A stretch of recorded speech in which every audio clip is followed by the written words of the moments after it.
Bonjour Charline Vanhoenacker, cœur, vous m'entendez? Oui, Antoine Decaune, je vous reçois. Allô, Houston. Oui, allô, je alors dis allô, qu'est-ce qui va se passer? Oui, parce que nous allons passer en revue tout ce qui est bizarre ou rigolo dans l'espace. Nous recevons l'astronome Yael Nazé. Elle vient spécialement de Liège. Ouh, j'écoute ça, je me mets à l'écoute tout de suite. On vient d'entendre les pop de France Inter, il est 17h.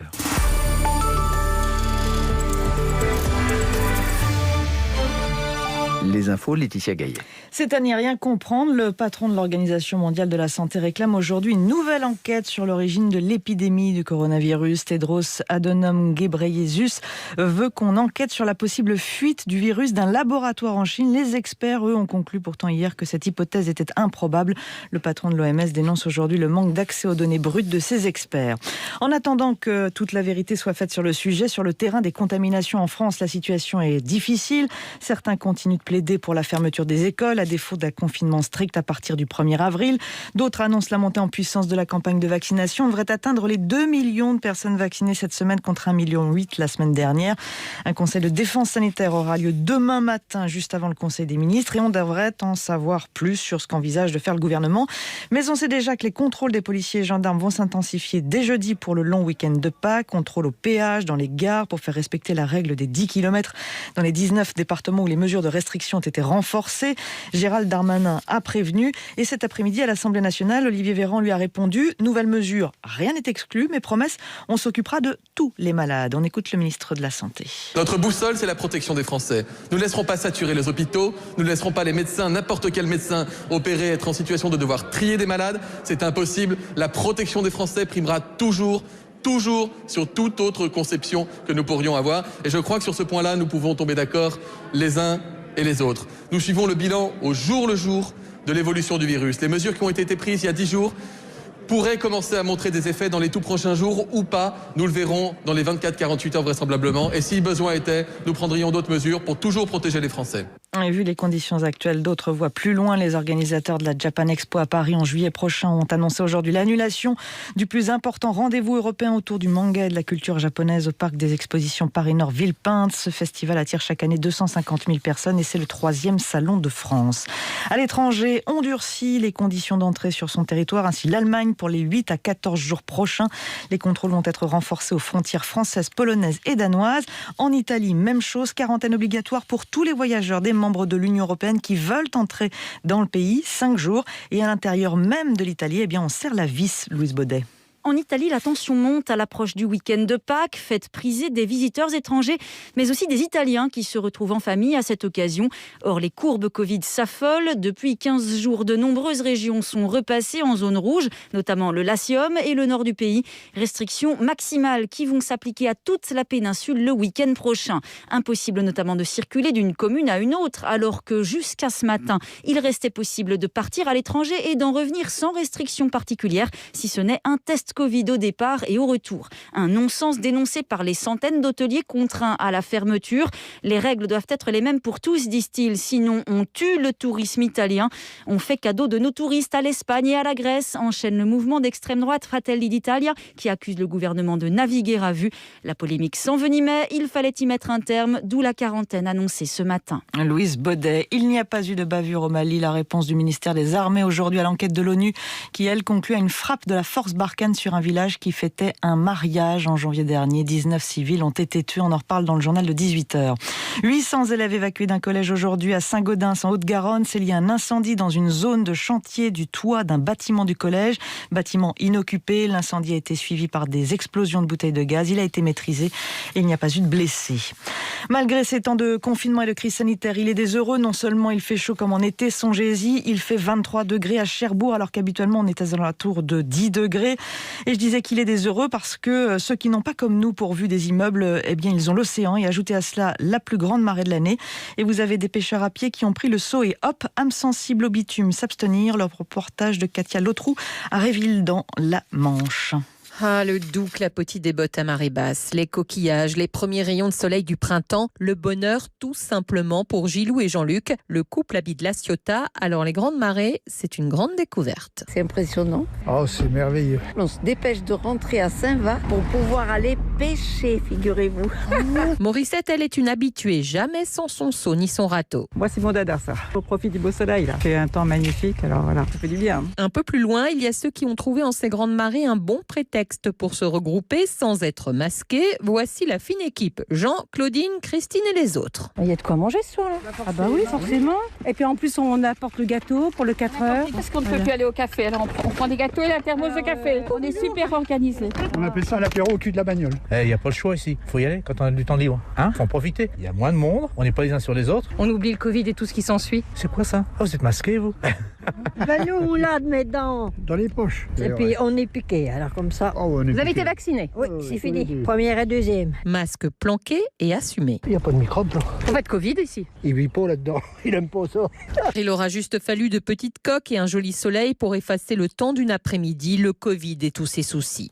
Et ces grandes marées ne doivent pas faire oublier la prudence. La préfecture maritime de l'Atlantique rappelle que 3 personnes sont mortes en 24 heures depuis le début des grandes marées. La dernière ce midi, un homme emporté par une vague à Saint-Guénolé dans le Finistère. 17h06 sur Inter. Demain sur France Inter, comment avoir 15 ans en 2021 10h, Ali Rébéi. Dans Grand Mal vous fasse avec Philosophie Magazine, on se demande quelle est la vision de l'existence quand on est adolescent en pleine crise sanitaire. Si vous êtes ado ou parent d'ado, n'hésitez pas à nous contacter dès maintenant sur l'appli France Inter. Grand bien vous fasse, la vie quotidienne en mode interactif. Du lundi au vendredi sur France Inter à partir de 10h. BMW. Si je vous parle des occasions éphémères BMW, vous voudrez en savoir plus. Alors je vous dirais que c'est 3 ans d'entretien offert, 3 ans de garantie et un financement sur mesure sur une large sélection de voitures certifiées BMW Premium Sélection. Les occasions éphémères BMW, c'est jusqu'au 31 mars seulement. Offre valable pour toute commande d'une BMW d'occasion certifiée BMW Premium Sélection hors M dans les concessions participantes jusqu'au 31 mars 2021. Nos concessions en zone de confinement vous accueillent sur rendez-vous. Détails sur bmw.fr.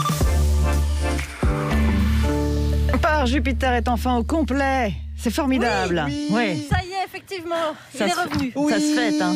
Ah, oui. L'enfant chéri est de retour. Tout rentre dans l'ordre, on va pouvoir y aller. Voilà, et on ne volera plus nos voix. Voilà, c'est ça. Merci Laetitia Gaillet, à demain. Merci Laetitia Gaillet, à demain. À demain.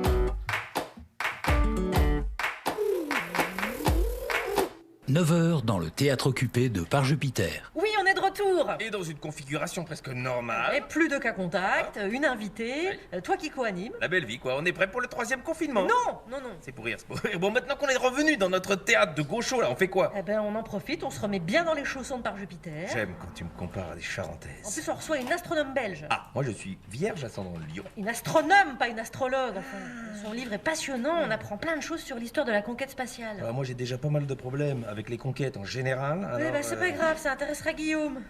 Il resterait pas encore un peu à l'isolement, Guillaume, pour être sûr? Ah bah non, ce serait bien qu'il revienne. Hein. Mais écoute, la semaine dernière, il était pas là. Ouais, et Eh bien, on a très bien réussi à faire sans lui. Salut les amis. Salut Guillaume. Oh là là, vous m'avez manqué. Bah oui, et toi aussi. Ah oui, j'étais justement en train de dire à Charline combien tu étais indispensable. Ah bah ça c'est gentil, hein. Moi je suis content d'être revenu avant le reconfinement. Non. Elle est un peu tendue sur le sujet. De toute façon, on va parler de l'espace, voilà. Et puis, il n'y a pas de Covid dans l'espace. Moi j'adorerais aller dans l'espace en tout cas. Mais ça, c'est une excellente idée, ça. Non, ça coûte trop cher. Mais c'est pas grave, je vais créer une cagnotte. Non mais attends, mais je disais ça comme ça. Mais si chaque personne que Guillaume a emmerdé depuis 7 ans donne de plus que 1 euro, on peut l'envoyer au moins jusqu'à Jupiter. Voilà, puis ça tombe bien, c'est à 17h. Allez, au boulot. On te débarrasserait un jour.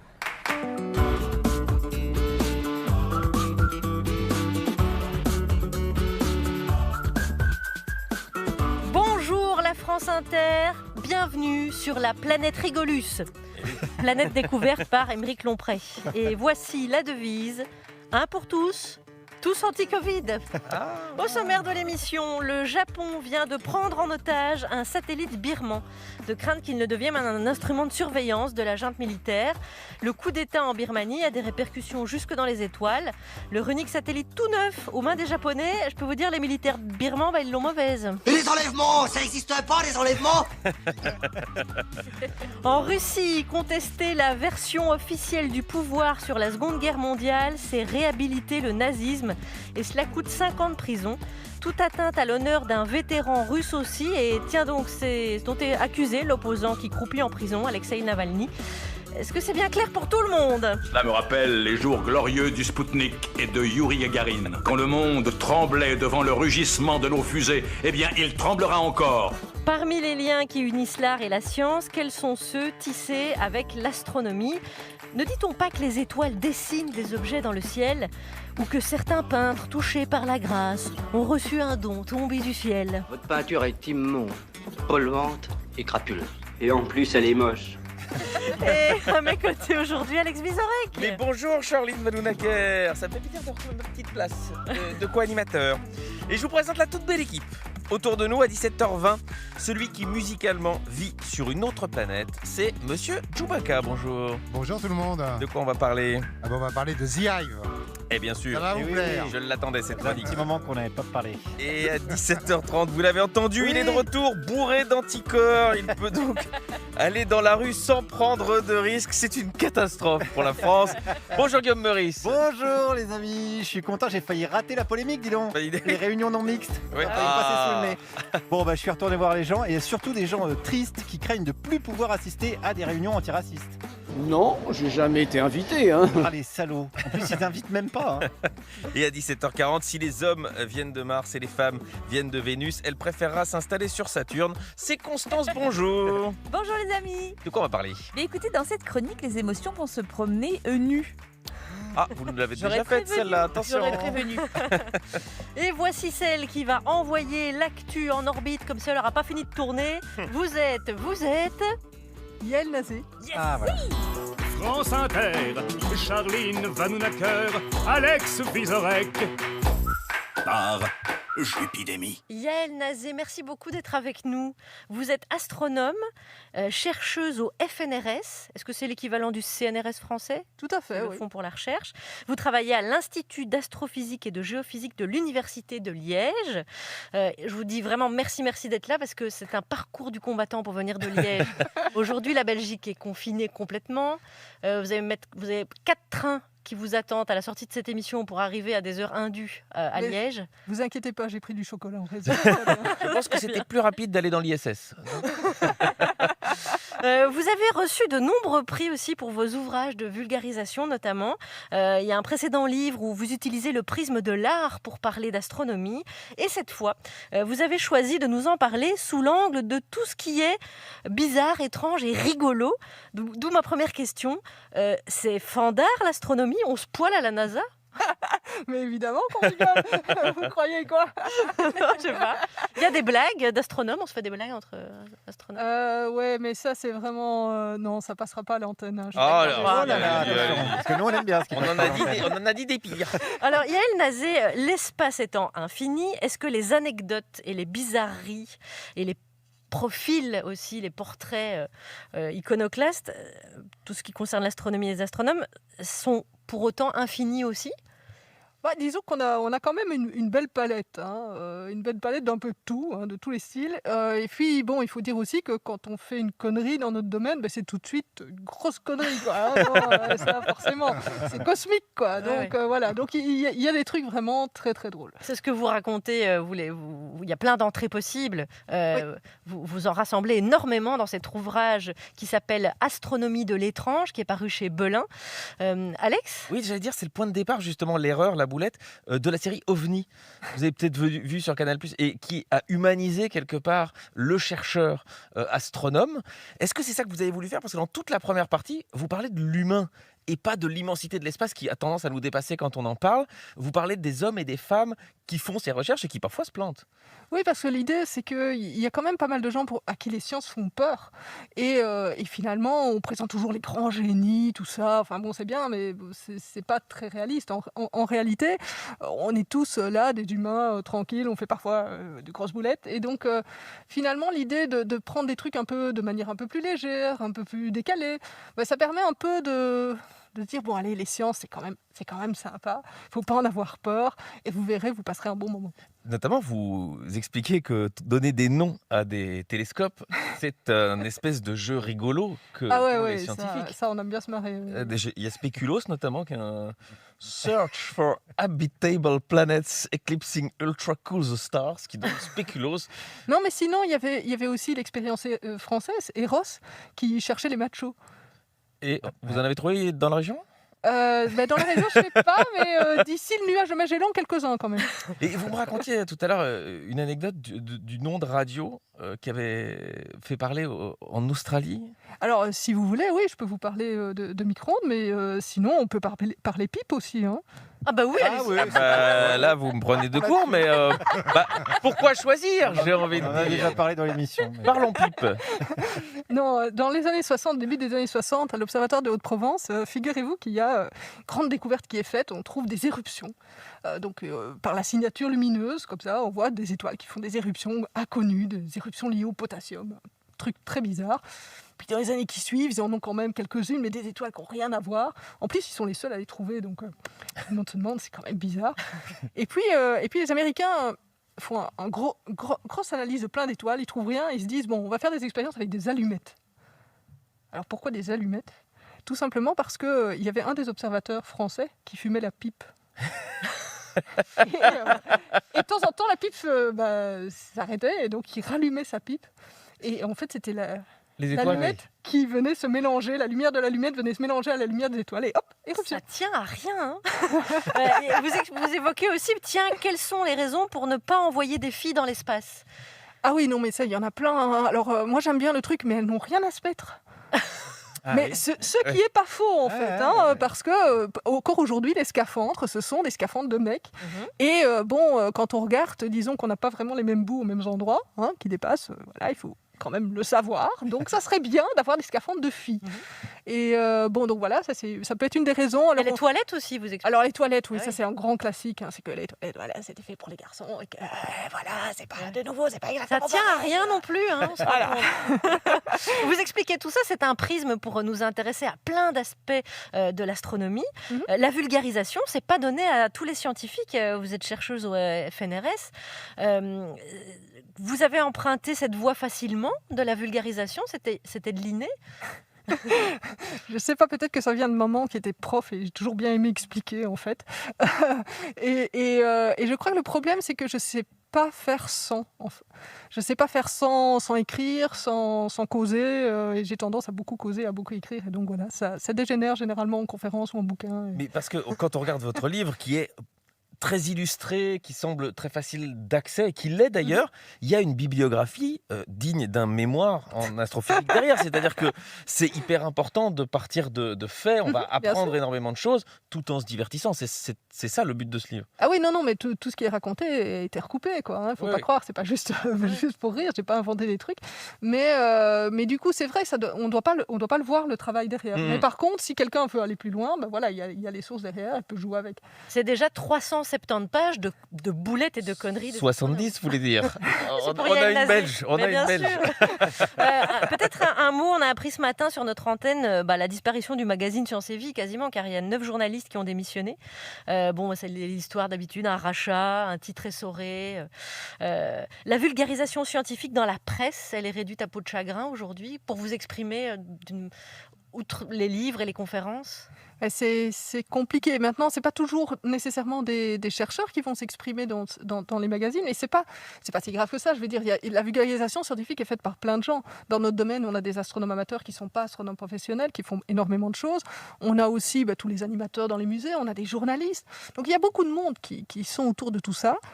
Et finalement, c'est compliqué. Je veux dire que la vulgarisation scientifique ou la culture scientifique de manière générale, c'est pas le truc on va vraiment insister. On a tendance souvent à la mettre un peu sur le côté ou à la sacrifier en premier. C'est dommage. Mettons-la à l'honneur aujourd'hui avec vous, Yaël Nazé, cet ouvrage, L'astronomie de l'étrange. On va avoir l'occasion encore d'en parler. C'est paru chez Belin. Guillaume, pour fêter votre retour, j'ai personnellement choisi le disque qui suit. Aïe. Un titre que j'adore en plus, validé par notre programmateur musical Djoubaka. Et spéciale dédicace aussi à tous ceux qui nous écoutent au fond de leur lit en ce moment. On les embrasse. Ma grippe vous va très bien, m'a dit mon amant ce soir. Ça vous donne un joli teint, ça vous va mieux que le noir. Ma grippe vous va très bien.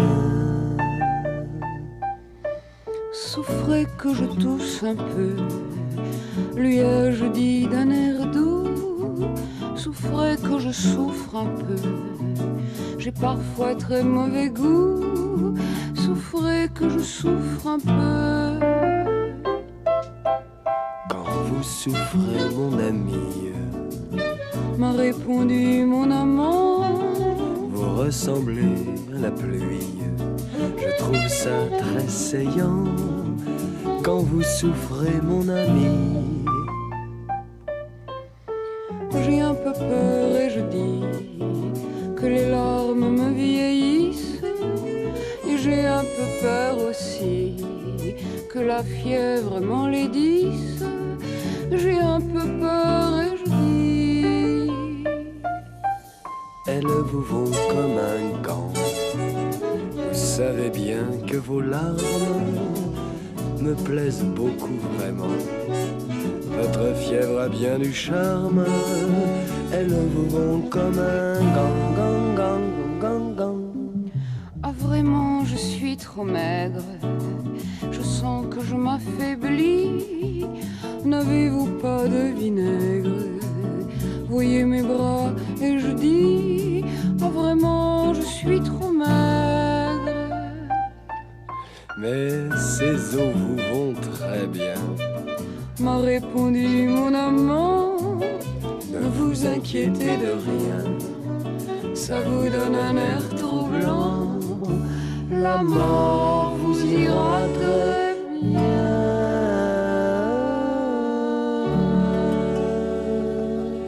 Brigitte Fontaine et Jacques Higelin, La grippe. Vous écoutez Par Jupiter sur France Inter, il est 17h21 à Rennes. Et à Liège, nous recevons Yaël Nazé pour Astronomie de l'étrange, paru chez Belin. Et Alex Vizorek pour nous entourer. Eh bien, moi, je vois Djoubaka qui a chanté en français sur la chanson. C'était beaucoup de bonheur pour moi. Il y a Guillaume Meurice qui va être de retour dans les rues. Oui. Et Constance qui va mettre à nu ses sentiments. Et le journal. Et le journal. Je peux vous affirmer là, cette fois-ci, que je n'ai aucun mea culpa à faire, ni aucun remords, ni aucun constat d'échec. Le journal de presque 17h17. Oh, mais ça va pas, non? Tout le monde peut se tromper. Moi, je peux me tromper. Tiens, regarde, je me trompe en ce moment. Mais il est fou, ce mec.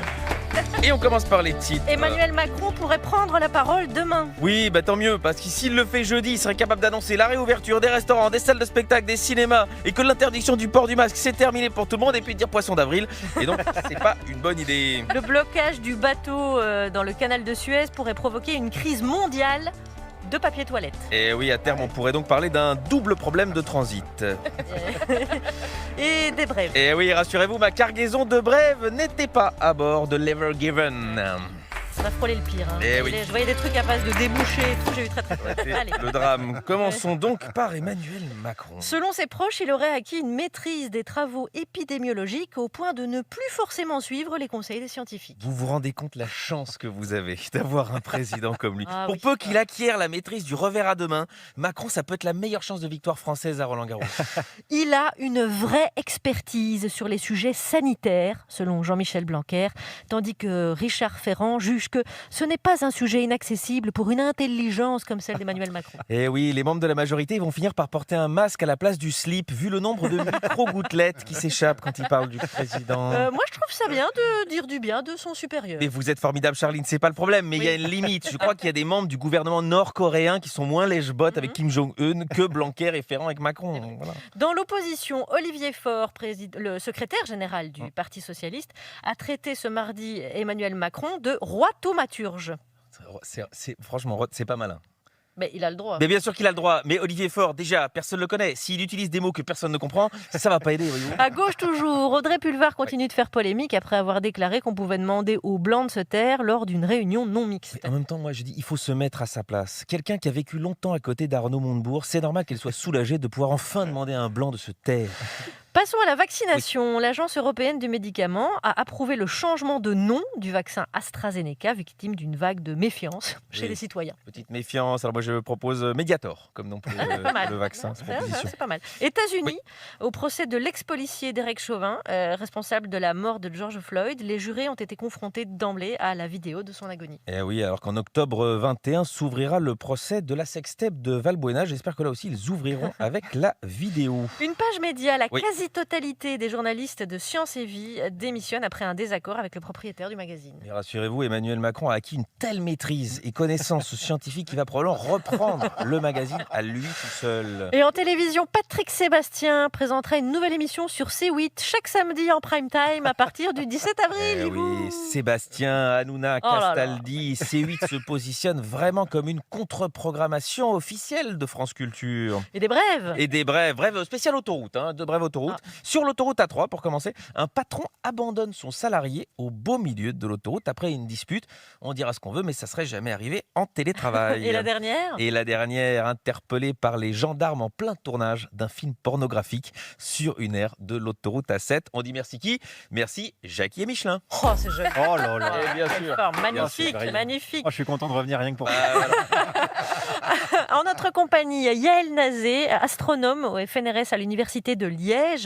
Et on va aborder ce premier sujet avec vous. La Birmanie vit dans un bain de sang depuis le coup d'État de la junte militaire le 1er février. 500 civils ont déjà été tués. Le pays a donc entamé une guerre civile sur Terre et dans l'espace, une micro-guerre des étoiles s'est déclenchée depuis que les Japonais ont confisqué le satellite birman, tout neuf, destiné à aider au départ l'horticulture et la pêche. Si la junte comptait le détourner à des fins de surveillance, c'est raté, ils viennent d'en perdre le contrôle. Modification position orbitale. Modification position orbitale. Enrico, qu'est-ce qui se passe ? Si je le savais, je vous le dirais, colonel. Capitaine. Je comprends pas, j'arrive pas à passer en manuel. C'est Enrico Macias qui nous a prêté sa voix pour l'ordinateur de bord. C'est un ami personnel du directeur de la communication. C'est sympa, non ? Enrico, annulation immédiate du pilotage automatique. Impossible. Contrôle de la navette transférée vers poste inconnu. Capitaine, appuie la base. Centre de contrôle pour station orbitale. Centre de contrôle pour station orbitale. Tout marche mal, navette. Tout marche mal, navette. Essayez la fréquence de secours. Oh non.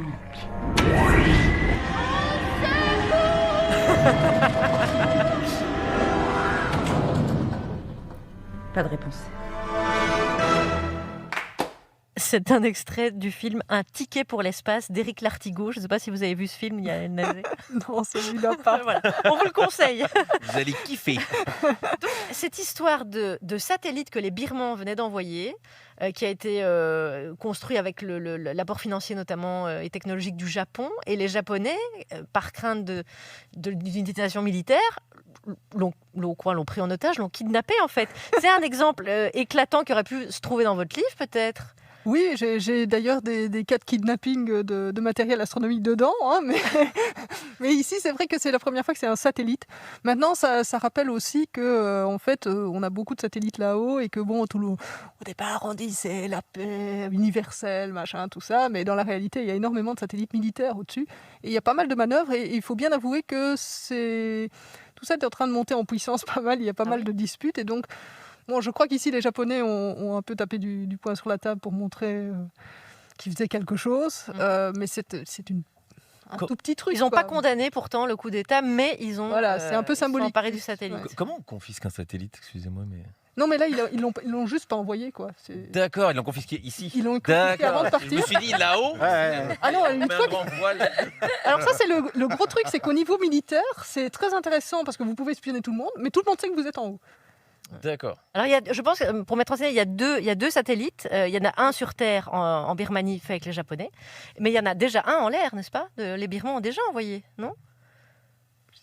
Là, c'est pointu. On va vérifier. On va vérifier. Joe Baca, vous avez une idée là-dessus? Tout à fait. Alors, Jack White a envoyé une platine dans l'espace qui est toujours en train de tourner. Ça s'appelle Icarus. Juridiquement, l'espace, il appartient à qui? Alors ça, c'est un gros problème. C'est un gros problème actuellement parce que, on a le traité de l'espace qui dit que les États ne peuvent pas s'approprier les trucs, mais c'est pas clair si les entreprises dans ces États peuvent s'approprier quelque chose. Et donc, il y a des États qui ont signé ce qu'on appelle le traité de la Lune. Alors, il y a quasiment personne. Il y a nous, les Belges. Et à part ça. Et qu'est-ce qu'on a comme alors là, colonie sur Jupiter, quelque chose, on a? Alors là, c'est sûr, on a signé un truc comme quoi on ne s'emparerait de rien. D'accord. Bon, maintenant, on n'était pas prêt de s'emparer de quoi que ce soit, de toute façon, mais bon. Oui, mais c'est prudent de notre part. Voilà.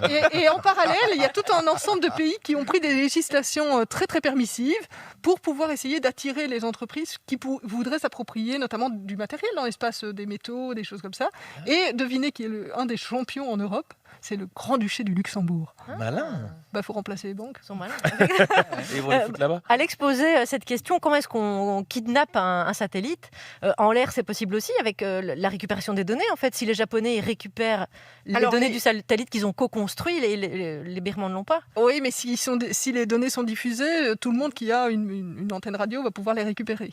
Par contre, vous pouvez y aller de manière offensive en envoyant un satellite qui l'agrippe et qui le fout sur le côté. Ça, c'est faisable. Et parmi toutes les histoires de kidnapping, il y en a plusieurs que vous racontez dans le livre, et il y en a tout le temps. Et par exemple, le télescope spatial le plus puissant du monde, qui est, semble-t-il, menacé aussi de piraterie, c'est-à-dire qu'il doit être déplacé d'Amérique du Nord en Guyane, c'est ça? Oui. Alors, c'est tout le jeu. Ça se revend facilement. C'est tout le jeu. C'est que, évidemment, les satellites ou les télescopes, ils se construisent en pièces détachées, et puis on les remet ensemble. Et puis, typiquement, on essaie de lancer depuis pas loin de l'équateur. Donc, voilà, à un moment, il faut sortir du pays qui l'a construit. Et donc, déjà, pour déplacer dans un pays, c'est pas toujours simple. Mais alors, parfois, si vous êtes en mer, il y en a qui commencent à s'inquiéter sur le successeur du télescope spatial Hubble. Est-ce qu'il pourrait être piraté? Est-ce que quelqu'un pourrait le prendre? Et dans ce cas-là, exiger quelque chose en... Une affaire sensible, voilà. C'est fou. Oui. Yael Nazé avec nous, astronome, et Joe Baca pour la musique. Eh ben oui. Alors vous savez, moi j'ai dans ma discothèque des disques dont parfois l'ultime fonction est de me mettre au taquet. Alors il y a un groupe qui remplit cette fonction, c'est The Hive. On pourrait traduire en français par le nom du groupe par Moruche, mais pas du tout. Trêve de nature, on parle d'urticaire. C'est The Hives avec un S au bout. Alors, un truc qui vous gratte et comme ça, qui vous démange sans laisser d'adresse. Alors, bien qu'ils fassent du rock garage, ces amis-là, c'est donc un rock plein d'aspérité et du droit venu des 60s, ils font partie de cette génération de musiciens qui ont redécouvert cette musique et son état d'esprit au début des années 90. Et depuis, ils sont toujours là. Donc, c'est pas de la feignasse, mes petites abeilles, là, urticaires. Ils viennent de Suède et possèdent des noms à rendre fou un dyslexique comme moi, je ne vais pas en citer un seul. Donc ils débarquent sur scène en costard noir et blanc ou le contraire. De toute façon, je me suis trompé d'époque, avec un style donc. Leur credo, comme ils disent, c'est un gant de velours aux articulations de laiton. C'est beau. Alors, comme c'est pas toujours facile de se faire une légende, eux, ils en ont inventé une. Ils ont raconté pendant des années qu'un mystérieux personnage, Randy Fitzsimons, comme ça sonne en anglais, je vous le dis, leur avait envoyé à chacun une lettre les convoquant à un rendez-vous mystérieux. Et c'est alors que le facétieux Fitzsimons aurait prêché la bonne parole et monté avec 5 gamins alors acnéiques et en pleine croissance, le groupe de rock qui allait tout retourner. Ce Fitzsimons, personne ne l'a jamais vu, il est bien au dos des disques marqués, il écrit peut-être dans l'ombre leurs chansons. C'est un Faust du punk rock, garage. Mais jamais, au grand jamais en fait, les membres de The Hives ont démenti ou infirmé l'existence de ce membre fantôme. Ils ont toutefois nourri la rumeur, allant jusqu'à dire que ça pourrait être Iggy Pop. Voilà, donc comme le nom du mystérieux Fitzsimons apparaît sur tous les disques, on se demande qui touche les droits et qui lui sont dus. Alors sans me prendre pour le commissaire Maigret, moi c'est par là que je commencerai mon enquête. Bon, compte tenu de ce que je viens de vous dire, vous savez là qu'on tient le bon bout, c'est des bons zigotos quoi. Et pour ceux qui les ont vus sur scène, on s'en souvient. Le chanteur, il s'appelle, attention, Pell Alskims. Il a des faux airs de Mick Jagger. Vraiment, il ressemble des fois. Et il emprunte au chanteur des Rolling Stones, en fait, les attitudes et les pas de danse des années 60. Je suis sûr que votre grand-mère, un peu myope, en fait, n'y verrait que du feu. Même moi, en voyant bien, des fois, je me suis posé la question. Donc, les urticaires, comme on dirait chez nous, font dans le neuf. Ils ont eu la très bonne idée d'enregistrer un mini-album live chez l'ami Jack White, dont la moitié des White Stripes à Nashville, dans le Tennessee. Entre parenthèses, Jack White a quand même envoyé une platine qui tourne toujours dans l'espace et qui s'appelle Aquarius quand même. Bon bref, génial. Donc voilà, donc ils sont allés chez Jack White et Jack White, il a aussi la bonne idée d'avoir installé un truc pour rouletabille de la musique, c'est-à-dire qu'au même endroit, on trouve un label, un studio d'enregistrement, un labo photo, parce qu'il faut bien immortaliser les beaux moments, et une mini-installation de pressage de disques, et tenez-vous bien, une salle de concert. Et il y a juste une porte qui sépare le tout, hein, passer d'une salle à une autre. Il y a 150 à 200 personnes dans cette salle, et c'est ce qui s'appelle maintenant la jauge Covid. 21. Voilà, on n'aura pas le droit d'y aller à plus. Et Jack White, en fait, il a lancé une collection de disques témoins de ses concerts privilégiés, est quasiment fabriqué sur place. Le son n'est pas retouché, c'est frais comme du gardon. Alors moi je vous le dis, les lives des Urticaire, The Hives, au studio Soundman vous transformera vraiment en pile électrique longue durée. Et comme un bonheur n'arrive jamais seul, il y en a une pelletée de live Soundman Records qu'on peut trouver. Et là va falloir être curieux. Mais pour l'instant, on écoute les Urticaire dont Walk, Idiot, Walk.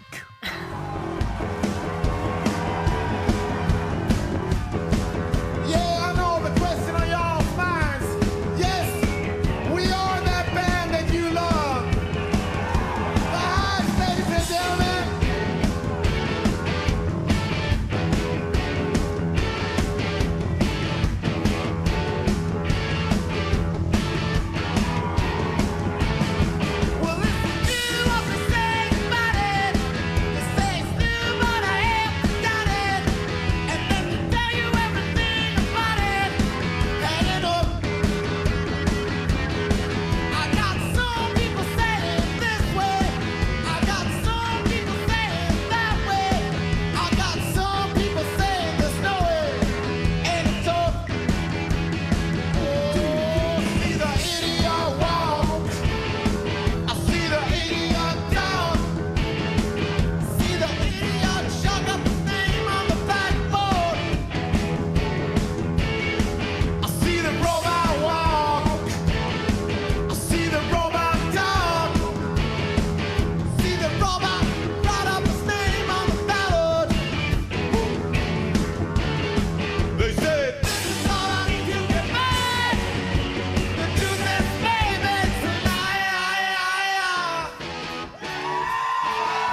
Bah moi, entendre les gens crier, j'aime bien. Ouais, ouais. C'est quand ça revient. Et on a écouté, donc, pour ceux qui nous rejoignent, The Hive, et c'était un enregistrement live donc au studio Surman avec cette super chanson qui s'appelle Walk Idiot. merci Djoubaka. Nous sommes en compagnie de l'astronome Yael Nazé qui publie Astronomie de l'étrange chez Belin. Vous faites des portraits aussi. Il y a un profil, il y a un modèle féminin que vous avez en astronomie dont vous voudriez... Oh, il y en a plein, on peut en trouver plein de filles qui font des trucs sympas. Moi, j'aimais bien ce qu'on appelle le harem. Alors, ça s'appelle le harem parce qu'en fait, il y a une photo avec le directeur et puis toutes les employées. Et alors, c'est pas difficile en fait. Les employés, enfin, avoir des filles, c'était moins cher, donc forcément, il avait pas beaucoup de sous, donc il a pris des femmes. Et puis pour trouver les sous, en fait, il a démarché de riches veufs. On ne sait pas exactement comment, ce n'est pas documenté, mais disons que bon, il a obtenu les sous à la fin. Et donc dans la bande, elles ont fait des trucs absolument extraordinaires. J'aime bien Annie Cannon parce qu'elle faisait des cookies comme moi, donc voilà. Dans le livre en tout cas. Alors après avoir polémiqué 10 jours avec sa couette, en tentant de la diviser, de la monter contre son oreiller, voici le retour de Guillaume Meurice. Ah là là là là là. Et dis donc, il s'en est passé des trucs dans mon dos, j'ai l'impression. Manuel Valls en a profité pour revenir. Oui. On n'arrive pas à s'en débarrasser. C'est comme le coronavirus, il mute. On a l'impression qu'il y a des variants. Il y a les variants de l'Essonne, les variants catalans. On croit qu'on en a fini, hop, il est là. On a connu des sangsues moins pugnaces. Il y a Xavier Bertrand qui se présente. Ah, oui. Alors ça, je sais, vous en avez parlé. Oui. Ah, je sais, voilà. Moi-même, j'avais pas autant vibré depuis la dernière coloscopie de Pierre Méniori. C'est beau, ça me fout des frissons. Même mon médecin traitant, il m'a dit, les frissons, on sait plus si c'est le Covid ou les gens qui pensent à Xavier Bertrand. Incroyable. Il y a le retour de Michel Drucker. Alors là, on a vu les belles photos d'Alex sur les réseaux sociaux, avec les Chevaliers du Fiel et Chantal là-dessous. Ça nous annonce une belle année 95. Et puis, il y a évidemment la polémique du moment, les réunions en non-mixité. Alors ça, c'est beau parce que c'est vraiment tout ce que j'aime. Alors, réunion non mixte, bon, nous, on connaît, on appelle ça la rédac de France Inter. Mais là, c'est l'inverse. C'est les gens dits racisés qui se réunissent pour parler des discriminations qu'ils subissent. Alors, qu'en pensent les gens dans la rue ? Ça m'avait bien manqué. Je suis allé les voir. Je pense que c'est une stupidité inouïe. Ah, carrément. Ah, bah, carrément. Mais alors, là, les bras m'en tombent. Oui, vous êtes estomaqué. Ah, carrément. Je suis pas raciste. J'ai une belle fille libanaise. Ah, ça m'avait manqué. Ça m'avait manqué. 10 jours que j'avais pas entendu ça. Ah, je respire, ça va mieux. Bon, et puis cette dame, elle aimait bien aller à des réunions antiracistes. Absolument. Vous y allez souvent ? Bah non, j'y vais pas souvent. Non, bien sûr que non, j'y vais pas souvent. Pourquoi vous y allez pas souvent ? Maintenant, aller dans les réunions, là, j'avoue, oui, bon, bah... On a l'impression que ça vous scandalise de ne pas pouvoir y aller. Mais vous vouliez pas y aller de toute façon. Non, c'est pas ça, c'est que... comment dire... Comment a-t-on l'information de ces choses-là ? Ah bah, ils communiquent pas bien aussi, il faut dire, ces gens-là. Même quand ils font des réunions mixtes, on n'est pas au courant. Ils devraient faire comme les cirques quand ils passent dans les villes comme ça. Ah, dans votre ville, ce soir, une réunion mixte pour tous les antiracistes. Venez voir, Raphaël Enthoven, Natacha Polony. Voilà, comme ça on saurait. Voilà, mais là, on veut bien y aller, mais encore, quand on veut y aller, des fois ils veulent pas de nous parce qu'on est blanc, bravo. Sans compter que les réunions non mixtes, ça pose d'autres problèmes. Imaginez un peu qu'on soit dans cette situation-là et qu'on dise, bon ben, il y a seulement des gens de telle ou telle race ou de telle et telle couleur qui vont pouvoir se réunir pour parler de la manière de traiter le Covid-19. Il y a un risque que les Noirs essayent de régler le problème du Covid tout seuls. Bah ça, c'est la même chose, tout ça c'est la même chose. C'est pareil parce qu'ils disent qu'ils se réunissent pour parler de racisme. Mais on sait pas, on n'y est pas nous. Bien sûr. Ça se trouve, ils font des vaccins rien que pour eux les gars. Et puis on va passer pour des glands, moi je vous le dis, voilà. Nous les blancs, on se sent exclus. Les gens qui sont victimes de discrimination... Ils n'ont pas à discriminer les autres pour régler leurs problèmes. Vous pensez que c'est discriminant de ne pas être... Il ne faut pas essayer de couper les trucs en mille. Il y a des cons qui sont racistes ou qui sont sectaires et puis on ne peut pas les changer, je pense pas. Et justement, ces réunions-là, est-ce que c'est pas pour mettre les cons à distance ? C'est des réunions de cons d'abord. Ah oui, alors bon, ça c'est encore un autre problème. Si on exclut les cons des réunions, là ça va être trop compliqué. Même moi, je ne suis pas certain d'aller dans les réunions. Mais alors... Par contre, si faire des réunions non mixtes, ça permet aux cons de s'intéresser aux vrais problèmes, là c'est intéressant. Faudra en faire pour le climat, la pauvreté, l'influence du Jack Daniels sur les chroniques de Djoubaka, les vrais problèmes de société, quoi. Parce que là, ça semble quand même concerner essentiellement le racisme et le féministe. Alors que bon. Maintenant, on veut tout révolutionner, changer les genres, changer... il me semble que c'était mieux avant. Qu'est-ce qui était mieux avant alors ? Qu'il n'y ait pas de problème et de ce féminisme à outrance. Les hommes, ils vont même plus pouvoir adresser la parole à une femme, ils se sentiront tout de suite, ils auront peur. C'est les hommes qui sont discriminés alors aujourd'hui? Oui. Oui. Il faudrait créer des groupes non mixtes avec que des hommes. Voilà, ça serait bien. Et on appellerait ça un conseil d'administration du CAC 40, par exemple. Et puis voilà, puis on serait peinard. Parce que bon, les femmes, ça fout une mauvaise ambiance. Et puis de toute façon, il n'y a plus de problème avec le féminisme. Maintenant, ça va. Les femmes, elles ont acquis un certain statut. Elles vont partout, elles sortent. Il n'y a plus de discrimination? Ben non, moi, il me semble qu'il n'y en a pas. Ou alors, il y en a dans les communautés maghrébines. Là, ils font une discrimination. Voilà, le problème, c'est les Arabes. Voilà, ça, je l'ai dit très bien hier soir à mon groupe de parole mixte qui s'appelle Ratona des Fraternités. Voilà, il y avait une excellente ambiance. Voilà, et bien écoutez, j'espère avoir bien été complet. Et puis, je souhaite bon courage aux gens discriminés de ne pas être assez discriminés pour avoir leur place dans des groupes de parole de gens réellement discriminés. Merci Guillaume Meurice. Tous ces gens ne nous avaient pas manqué, on vient de s'en rendre compte. Donc revenez demain si vous voulez, mais c'est pas obligé. Yael Nazet est en notre compagnie, astronome au FNRS à l'Université de Liège. Voici un sujet que vous nous avez soumis. En Russie, la Douma a voté. Contester la version officielle sur la Seconde Guerre mondiale vous envoie directement en tôle pour 5 ans pour réhabilitation du nazisme. Et cela englobe aussi le manque de respect manifeste pour les dates commémoratives militaires et les dates historiques liées à la défense de la patrie. Saluons donc l'audace de foutre des gens en tôle pour réhabilitation du nazisme avec des méthodes staliniennes. Ah merde, je pense au coup de la loi là, non? Merde. Ah, ça rappelle les heures les plus humides aussi, puisque passées dans les caves. Hein. Mais ça rime à rien, votre liste. Mais comment ça? Il y a eu des indélicatesses de commise et on va trouver les coupables. Je vais la donner au premier gradé qui se présente et croyez-moi, ce sergent va se faire sonner les cloches. Il y a sûrement une indemnisation de prévu. Mais enfin, maman, ce ne sont pas des déménageurs, c'est l'armée du Reich. Ce sont des envahisseurs. Attila n'a jamais remboursé un seul centime, ça se saurait. Ils ont tous les droits. Mais tais-toi, tu nous fais honte, Guy. Tu parles comme la radio allemande. Mais la radio allemande dit parfois des choses très vraies, et en plus, il passe de très bons disques. Jacqueline Maillan, Martin Lamotte dans Papy fait de la résistance de Jean-Marie Poiré.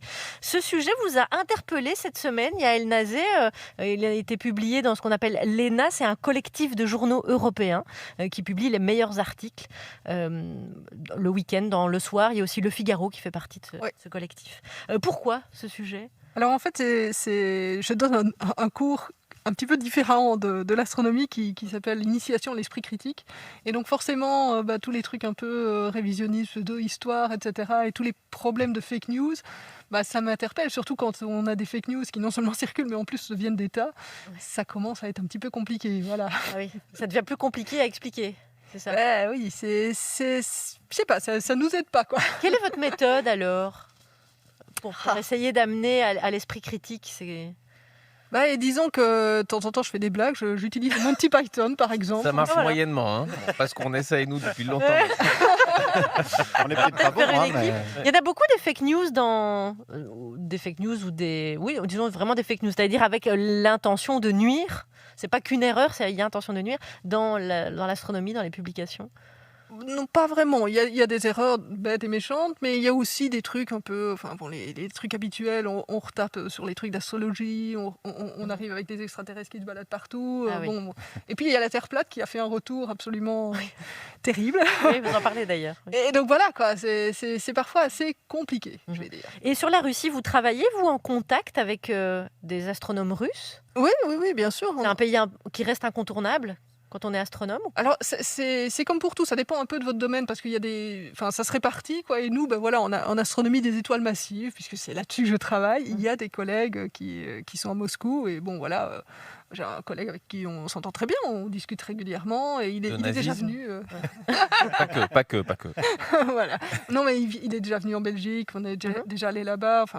Donc, je crois qu'en fait, au niveau des scientifiques, il y a énormément de collaboration un peu partout, quoi.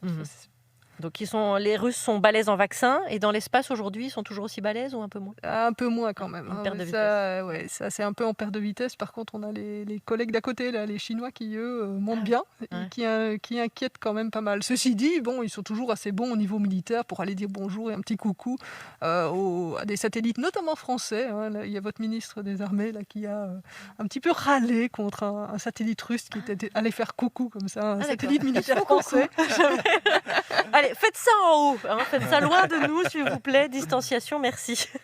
Constance, vous voilà de retour. Alors, dans quel état ? Tous les hommes sont menteurs, inconstants, faux, bavards, hypocrites, orgueilleux, lâches et écoutent RTL. Toutes les femmes sont perfides, artificieuses, vaniteuses, curieuses et ballonnées. Le monde n'est qu'un égout sans fion où les phoques les plus informes rampent et se tordent dans les montagnes de franges. Mais s'il y a au monde une chose sainte et sublime, c'est l'oignon de deux de ces êtres, si imparfaits et si affreux. Samedi 27 mars, c'était la journée mondiale du théâtre. Orage, au désespoir, au confinement ennemi, n'ai-je donc tant vécu que pour cette pandémie ? Le théâtre était le nom d'un art vivant et également le nom du bâtiment dans lequel on pratiquait cet art vivant. Nous partîmes 500, mais à cause des restrictions et des gestes barrières, nous vîmes moins de 6 en arrivant au port. Jadis, aller au théâtre était un plaisir. Et lorsqu'on assistait à une représentation, on pouvait ressentir toutes sortes de petites sensations étranges comme la joie, la peine, l'amour, la poésie, la drôlerie, le putain qu'on est mal assis. Ces sensations étaient appelées des émotions. Car avant l'arrivée du vide du Covid, les êtres humains avaient un système émotionnel bien plus développé que celui du caillou. Rodrigue, as-tu du cœur ? Non, mais il me reste des rognons ou des tripes si tu veux. De Sophocle à Molière en passant par Stéphane Plaza, le théâtre était diversité, pluralité, fluidité, solidité. J'ai fait du thé, vous en voulez ? Il existait toutes sortes de genres de pièces de théâtre. La tragédie, le vaudeville, l'absurde, le seul en scène, le burlesque, le petit spectacle de fin d'année qui met tout le monde très mal à l'aise. Et il y avait dans cette palette de styles, dans cet éventail des possibles, de quoi regarder, de quoi régaler tous les goûts comme tous les mauvais goûts. Mais ma belle-mère était depuis le début au courant de ce petit manège à tous. Oh mais quelle farce, mes amis, je suis dindon, quelle farce. La sortie théâtrale s'effectuait après 19h et sans attestation. Et souvent, avant le début de ce qu'on appelait le spectacle, on se retrouvait avec ce qu'on appelait des amis et on allait boire un verre ou manger dans ce qu'on appelait un restaurant ou un bar. Le moment partagé était un moment dit de convivialité. À l'occasion de ces soirées, il pouvait arriver qu'on abuse un petit peu du rhum, l'unique objet de mon ressentiment. Rhum, à qui vient ton bras d'immoler mon amant. Rhum, qui t'a vu naître et que ton cœur adore. Rhum, enfin, que je hais, parce que le lendemain, j'ai une gueule de bois qui ferait de la concurrence à Pinocchio. Après avoir assisté à un spectacle de théâtre, les spectateurs échangeaient ce que l'on appelait des opinions, des ressentis. Ils dialoguaient, car le théâtre provoquait chez eux la catharsis, une sorte de purge des sentiments. Traîtresse, insolente, trompeuse, gourgandine, coquine, pandarde, gueuse, friponne, voleuse, débauchée. La prochaine fois, c'est moi qui choisis la pièce de théâtre, Martine. Parce que 3 heures de Brecht en finnois avec l'accent tibétain, oh, ça tu me le paieras. Quand une pièce de théâtre plaisait, à la fin d'une représentation, les spectateurs sans masque tapaient dans leurs mains de manière rythmée et répétitive pour signifier leur joie et leur envie d'en reprendre une petite part par gourmandise. Cela s'appelait un rappel. Aujourd'hui, un rappel, c'est une deuxième injection de vaccin. Et une scène, ça n'est plus que de l'eau sale qui coule au milieu de Paris. Alors en attendant, et en espérant que le théâtre sorte bientôt de réanimation, je voulais lui dire ceci. Ça fait tellement longtemps. Je ne sais pas si je manque au théâtre français. Mais à moi, le théâtre français me manque follement, éperdument, douloureusement. Et je pense que peut-être, je dis bien peut-être, je ne suis pas la seule à souffrir de cette culture presque morte. Merci. Et un Molière pour Constance. Bravo et merci. Avec une diction impeccable en plus. J'ai un peu mangé mon masque. Non, mais vous avez avec le masque en plus, diction impeccable. Et je vous rappelle que nous sommes dans un vrai théâtre, hein, le théâtre de l'Odéon ne peut plus rien dire. Restez avec nous. Le masque est un style de théâtre. Et oui, c'est vrai. Faire du masque. Allez, nous sommes avec Yael Nazé, astronome, et on aborde ce dernier thème avec vous. Et c'est un astronome qui prétend pouvoir dater la création d'un tableau de Vermeer intitulé Vue de Delft.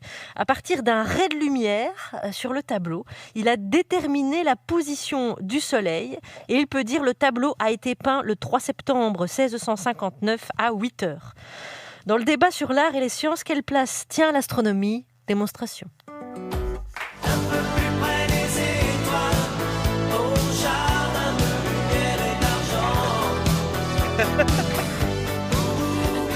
Inspiré de Joub. Inspiré de Chewbacca. Non, on va retirer parce que Chewbacca se sent mal. Oui. C'est joli. Ouais, bien sûr. Yael Nazé, déjà première question, on a choisi cette accroche, un tableau de Vermeer, un astronome qui dit le soleil devait être là, etc. avec la lumière. C'est possible ça ? Oui, tout à fait. En fait, celui qui a fait l'analyse, Donaldson, c'est un multirécidiviste sur le sujet. C'est quelqu'un qui a du temps libre. Oui. Ah bah oui, il est quasi retraité maintenant. Ah voilà, c'est ça. Mais en fait, les artistes vont représenter des choses, mais on croit souvent que c'est juste une idée comme ça, mais ils observent énormément. Et donc du coup, en fait, on peut comme ça, s'ils ont bien représenté ce qu'ils voyaient, on peut retrouver des informations sur le moment où ils l'ont fait ou un moment qui les a inspirés, parce que peut-être que le reste du tableau n'a pas été fait à ce moment-là, mais juste, il aimait bien cette ombre-là, Vermeer, sur la tour, quoi. Ah oui. Et quels sont les autres ponts qui existent entre l'art et l'astronomie en particulier ? Alors, il y en a pas mal, en fait, parce que déjà, on a un certain nombre d'artistes qui ont aidé les astronomes, puisque il faut bien se rendre compte qu'il y a un moment, on n'avait pas de CCD pour faire des photos, on n'avait même pas de plaque photo, il fallait se débrouiller. Et que les astronomes ne sont pas nécessairement doués en dessin, et donc ils essayaient de se faire aider. Et on avait des artistes qui travaillaient dans les observatoires, c'était assez courant. Et encore aujourd'hui, il y en a qui font ce qu'on appelle les vues d'artistes, parce qu'il y a des trucs qu'on ne peut pas photographier, mais qu'on essaie d'imaginer, et pour essayer de montrer aux gens à quoi ça doit ressembler, eh bien, on demande à des artistes de le faire. Donc ça, c'est une chose. Et puis, vous avez évidemment, bien sûr, les artistes qui vont être inspirés par les découvertes astronomiques, par les découvertes scientifiques de manière générale.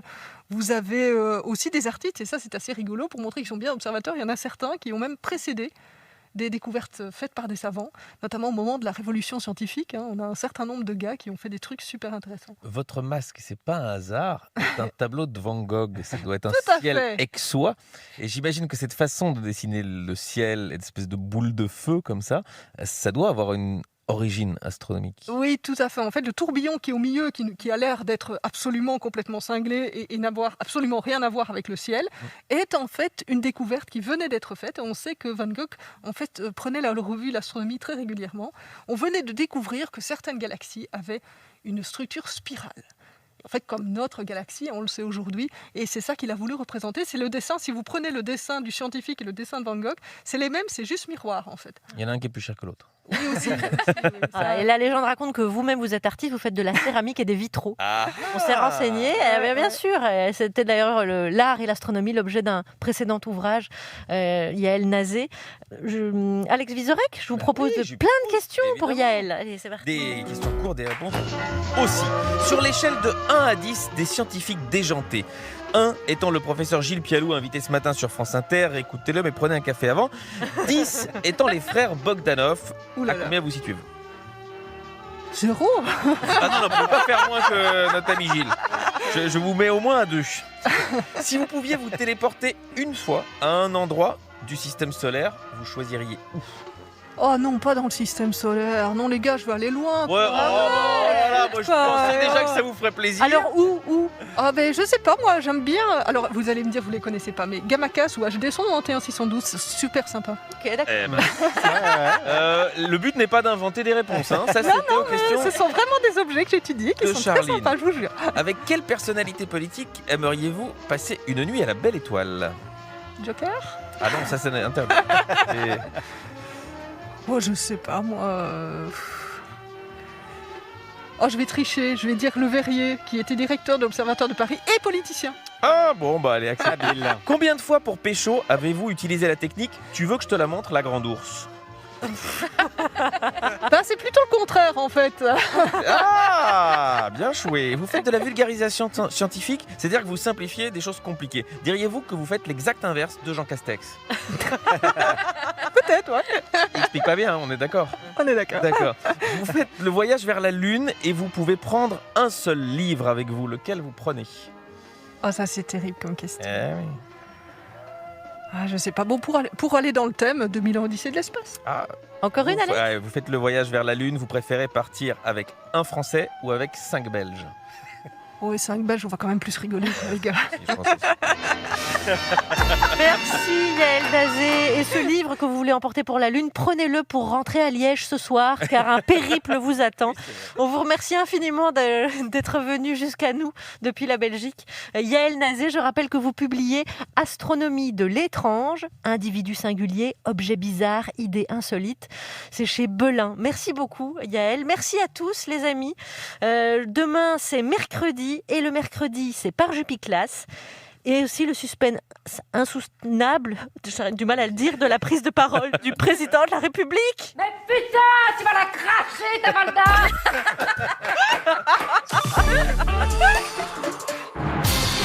MMA, interruption spéciale. Benoît, un agent MMA serait dans une entreprise, c'est grave? Ah non, il s'est rien passé. Un agent MMA qui se déplace? Il doit bien y avoir quelque chose. Non, l'accompagnement de son client sur le terrain, c'est la base du métier d'agent MMA. Visiter les locaux, faire le point sur l'entreprise, proposer des solutions d'assurance adaptées à ses besoins. Zéro tracas. Et zéro blabla, envoyez la pub.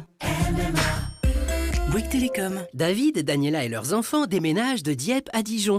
Et à cette occasion, ils désirent doter leur nouveau domicile de la fibre, sans trop dépenser. L'offre vous est dédiée.